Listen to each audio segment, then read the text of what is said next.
पुस्तकं फक्त कागदावर छापलेले शब्द नसतात.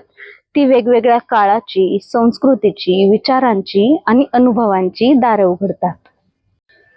गेल्या काही वर्षात मी इतिहास, राजकारण, धर्म, चरित्र, समाजशास्त्र, मानसशास्त्र आणि साहित्य अशा अनेक विषयांवरील पुस्तकं गोळा केली आहेत.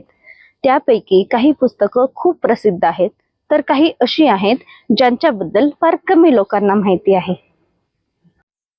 म्हणूनच आजपासून मी सुरू करत आहे माझ्या लायब्ररीतून ही नवी सिरीज.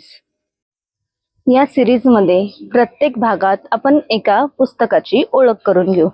त्या पुस्तकात नेमकं काय आहे, ते का महत्त्वाचं आहे, कोणासाठी उपयुक्त आहे आणि ते वाचावं की नाही याबद्दल थोडक्यात पण अभ्यासपूर्ण माहिती मी तुमच्यासोबत शेअर करणार आहे.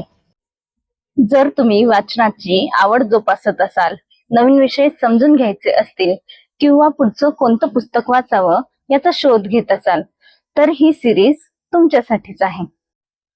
तर तयार राहा, कारण पुढील भागापासून आपण उघडणार आहोत माझ्या लायब्ररीतील एक एक पुस्तक आणि त्यामागची एक नवी गोष्ट माझ्या लायब्ररीतून.